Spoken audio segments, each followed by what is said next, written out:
Hello, everyone. Welcome to Ruminate This with Agrarian Solutions. Join us as we explore ruminant nutrition and the impact of mycotoxins. Here, we challenge your curiosity and explore new industry insights and research to optimize your herd's health and performance. Hey, welcome everybody to another edition of Ruminate This with Agrarian Solutions. I'm your host, Scott Zaire. And today I get to bring in one of my friends here at Agrarian, Chad Christensen, my counterpart in the Western region. Chad is the Western Region Business Development Manager and a heck of a guy. He's been here a lot of years. What is it now, Chad? Like 15, 12? Well, 10, a little over 10 with Agrarian full-time, but there was Okay. a lot of part-time prior to that as well. Yeah. So you've seen a lot of things evolve in the nutrition world for sure. And today we're going to be visiting with Chad about different value-added services that we offer here at Agrarian for the folks that choose to partner with us. I almost call it, one of the perks. And, Chad, I think one of the things that's neat about Agrarian is that we don't really take a cookie cutter approach to our value-added services. So what we're going to talk about today is your use of drone technology. And it's something that I don't offer up here because I don't know, maybe a slow learner or not as techy or whatever you want to call it. But tell us about the drone services we offer, maybe starting with how did we even get into this? Well, really how I got into it was I'd been seeing it out and about in the field, hearing about it. What really decided to make me pull the trigger to go figure this out and learn, because this was 100% self-taught on what I did here. But I was at a dairy that was looking at the current product they were feeding for mycotoxin control, and it was your typical binder, right? And everybody's got their doubts now. Everybody understands that they're just not as effective as they once thought they were. Research is backing that, obviously. And our main staple product, DTX, of course, is not a binder. We've got solid research behind it. And as we were meeting with a dairy, it was about a 2,000 cow dairy, we were sitting across the table from the dairyman and the nutritionist, and the nutritionist says, "Hey, this stuff sounds pretty cool. I'm on board, but here's the deal. If we pull that binder out, that company's not going to fly your piles anymore." And the dairyman is like, "Huh, I need that." So we got into that conversation. What do we need it for? Well, we need to know really how much feed we have sitting out here, right?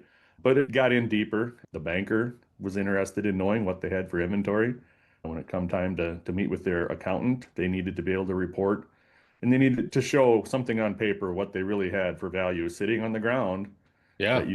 you just think, hey, it's just feed, but it's bigger than that, right? It's one of the biggest expenses on the dairy, and they Yep. needed to have an eyeball on what they had and what they owned and what they were had for plans. So the biggest question is, when are we going to run out of feed so we can figure out how fast or how slow we're going to feed this up to get us to a certain date? But it's bigger than that, and it's just a way to manage the dairy again. And in most cases, it's the nutritionist's job to kind of figure out them estimates, what we have, when we're going to run out. Very accurate to grab the wheel, walk the piles, get the tape measure out, figure out the height, the width, the length, all the stuff. But it's another job, right? Well, it is, but I get nervous when I see people walking on piles. I Yeah. mean, I see some of these piles, Chad, they can be, maybe a nice drive over pile might be 12, 14 feet, but man, some of these guys are putting up, piles. There's a picture floating around somewhere. I should try to find it. The pile was 38 feet high, and there is a tractor sitting on top of that pile. Somebody was actually driving up there, and it's like, it just boggles my mind. Yeah. It's just a big part of the business, right? Of the dairy and Yep. I mean, knowing. it's the biggest asset on the dairy Oh, too. yeah. Yep. Yep. You And know, adjusting feed in the ration and what we're going to do with it, that changes things instantly on what they're yep. getting for production, reproduction, and herd health, everything along with it. So the idea came kind of from that story was, well, I'm a hands-on guy, right? You don't see me on your podcast very often, right, Scott? That's not me. I'd rather be out and about and hands-on. And I thought this is pretty cool. I could learn this technology. It took a fair amount of hours of studying. The FAA requires a test they call Part 107. So a lot of YouTube videos, a lot of sample quizzes, just a lot of hours to get studying for a test that really was mostly unrelated to what I really use my drone for. So Yeah, some of the just questions that was needed was nothing of any interest to me, and yep, I'm coming up here next spring on my needing to get relicensed again, and I'm not looking forward to sitting down and relearning all the airport signage. When you're cruising down that runway and you see all these different signs on a runway, there's certain colors, there's certain numbers mean this and mean that. None of that has any interest to me. I don't use that when I'm out and about on farms, but it's part of the test. So yeah, you really got to know a lot more than you really need to, but you got to have that test yeah. passed so you can get your carry your card. What areas of the country are you serving with the drone inventory management program? Yeah, currently I'm flying piles for nutritionists in Wisconsin, Minnesota, Iowa, and South Dakota is really where I've been primarily at. Yep. Right around my home base, obviously, and that's where I have my biggest clientele. Yeah. Yeah. So with the feed site program, obviously we're using the drone to capture length, width, height of the pile, right? And you're typing in the feed stuff, whether it's corn silage, whether it's haylage. How do we calculate the density? How does that, because that's a big part of what you actually have in your pile. That's huge, right? Because back up a little bit, I have a subscription with a company. I use a company called Drone Deploy. Okay. This is a company that they offer this type of technology and it's huge in the agriculture business, right? But the oil and gas business uses these guys, construction owners, that sort of thing, whether they're putting up a skyscraper. There's a ton of technology out there utilizing drones. I, of course, use it for flying piles. The subscription that I have with this company, I mean, I don't utilize it as much as I could or should. If I was in the agronomy side, I could be doing stand counts, flying fields, Mm-hmm. looking at literal stand counts, and it'll give you that. So when I'm flying piles, if you will, kind of a generic term, but I might set up this pre-planned flight. I typically do all that from home using GPS mapping, and I set my points when I get to a dairy. I then double check my points by walking or driving around and utilizing the app on my phone, setting the parts where I want, what I want to fly. Sometimes it's a half an acre, sometimes it's 5 acres, and wherever these piles are at, pre-planned flight, set up the grid, I guess, if you will, where this drone is going to do its autonomous flight. And that I set the height of the drone into the air, how high it's going to fly, and it calculates how many photos it's going to take. So flights can last anywhere from 3 minutes to 30 minutes, depending on the size we're going to be flying. And it literally then does an autonomous flight, meaning I hit the start button, then is all set up ahead of time. It takes off and lands on its own when it's done. Unless it needs a battery partway through, it'll come back, land. I switch out the battery, hit the start button again. It continues where it left off. It'll fly this grid, taking anywhere from 100 to a few hundred photos, depending on the size of the flight. And it just takes continuous photos from every angle it possibly can. So it's really about camera quality on the drone. The drone I got is fairly small, but it's a good camera quality. You see some of these agronomy companies now, the drone takes a pickup to haul it in the back of the bed, right? That's not me. It's a little one and it's about camera quality. So takes hundreds of photos. They're just in JPEGs. And then when I get home, I upload them to my account. And it usually takes about a day for that to spit back a report. And it'll give me cubic yards. And when I go in, I set some parameters on, say, a pile. And it could be a sand pile. It doesn't care. It doesn't know what this Right. is. It could be anything, rock, sand, in this case, Yep. feed, right?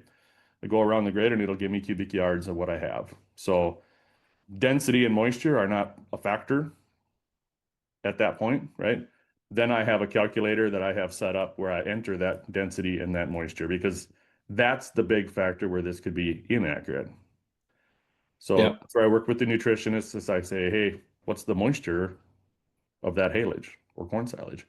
We're looking for the dry matter, actually what we're looking for. Right. And that's going to be how effective it can be, I guess, on the accuracy. And then what is our density? How hard is it packed, right? A good example, I had a dairy, we thought we were going to run out of feed in October. So we started making adjustments, but they got to the middle of this pile and it was like hitting a brick wall. The density got much, much harder. So They had a lot more feed per cubic feet than they did on the outer edges. What did we learn? Yeah. Where did their pack tractors spend their time? They packed the heck out Yeah. of the center, and then that slowed down the amount of feed they were feeding up a day because all that feed was there. We ended up running out of feed on that pile in December, not September. That's an interesting point. It's like you're auditing the quality of your pack tractors too, right? Yep. Yep. You figure out where they're spending all their time and where they're needing to improve. Yeah, and as the harvest moved along, the pack tractor guy probably should have been the guy calling the shots, but he maybe wasn't, but he should have said, we need to slow down a little bit. I got to catch up on the edges. Yeah. Didn't happen. They were able to do the center really nicely in Yeah. a lot of time there, but the feed kept coming in and coming in and coming in, and they needed to pack everything else better. I have a friend of mine that has a custom harvest business and he's the chopper guy. Yep. And he likes to push, push, push. And I pick on him now. It's like, hey, who's running the pack tractor? They're the ones that get to tell you how many loads you can bring in at a time, Yep. and That's but typically not to how the it is guy in though. the chopper, it's all about, hey, can we get 100 loads today? Can we get, 150 dump truck loads today? How much can we actually get chopped off? And it's the old saying, right, Chad? Haste makes waste. Yep. Yeah. Going back to why I think the cookie cutter approach is not something we really take here at Agrarian when it comes to our value add services. You showed this interest in the drone technology. I mean, the company got behind it. It's a great service that we're offering. Again, I think I misspoke earlier and said that feed is your biggest asset. It's certainly one of your biggest assets as a dairyman. The nutritionists that you're offering the service through, what type of feedback are you getting from them? For the most part, you only hear something if they think it's off. And the funny thing is, a good example is I had a guy say, "I think I got way more feed than that." And the nutritionist sent the report to the dairyman, and the dairyman shared it with his custom harvester. And of course, the custom harvester's got a brand new chopper with a new scale on it, right? Weighing it as it's going through the chopper. And oh no, we got way more feed than that. You're off. You're off. And then we started feeding it up. And I ran into that guy, and he says, "It ticks me off that you were right. I paid a lot of money for that scale on that chopper." So, but it still comes down to is the density consistent through the whole pile? Yeah. Is the moisture consistent through the whole pile? Or do we have Yep. variations? Because it all changes, right? You have to be able to allow for some of that. But Yeah. for the most part, it's pretty accurate. In a perfect world, a perfect pile is the drive over pile on nice flat blacktop where it's just literally what's on that blacktop is what you're measuring and nothing else. Now, is that realistic on every dairy? The subscription with this company, I mean, when we go around and we measure this pile, we're measuring everything. So if they've got 20 feet of tires in the air, it doesn't know the difference.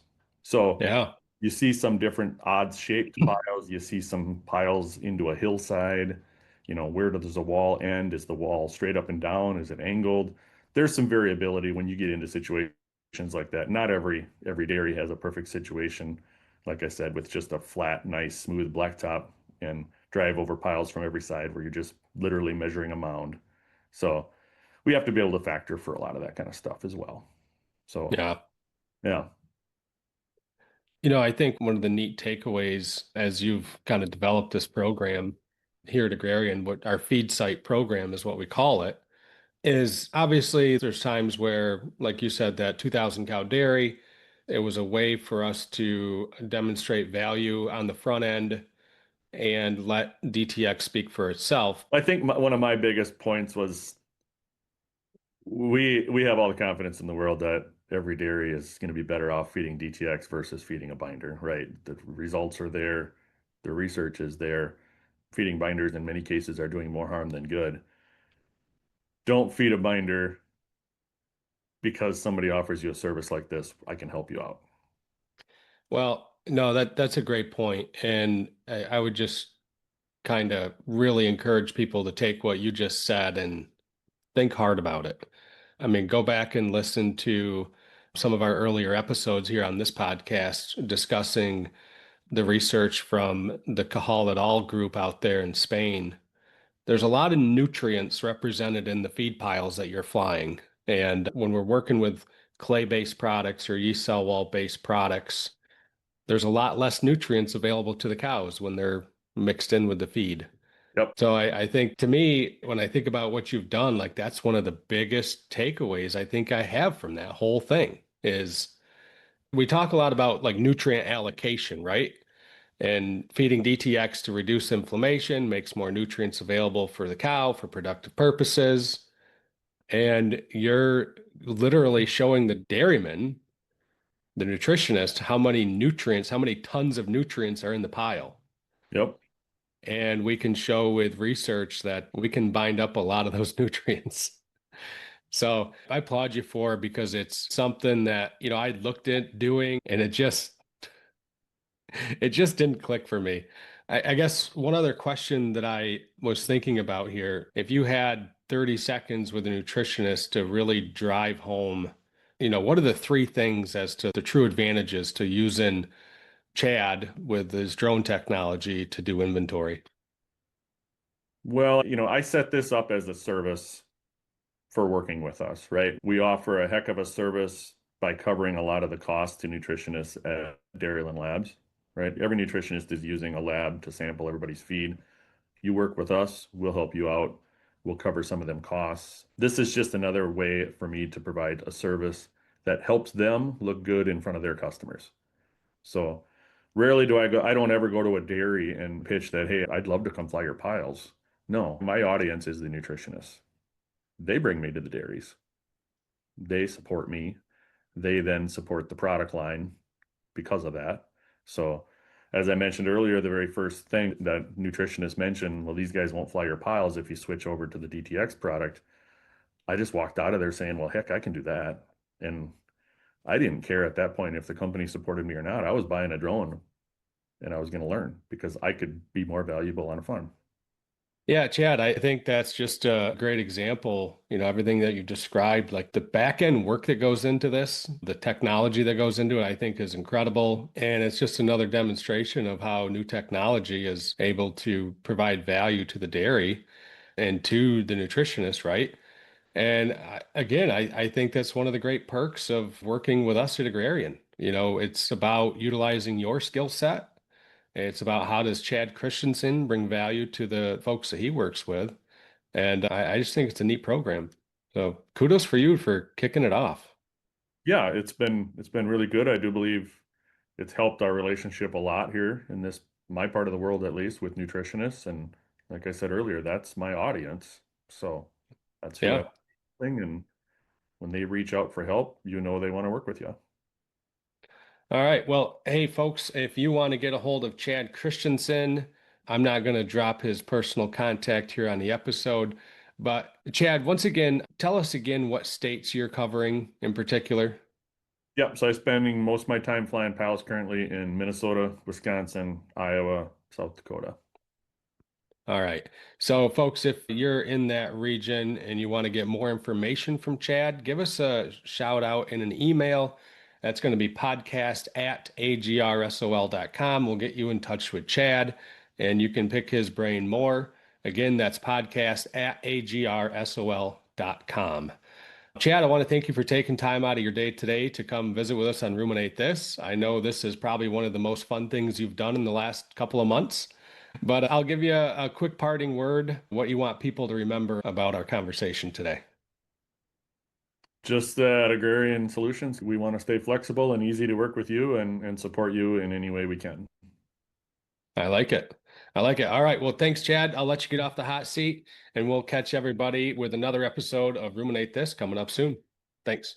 Thanks, Scott. Thank you for listening to Ruminate This with Agrarian Solutions. Look for our next episode in 2 weeks.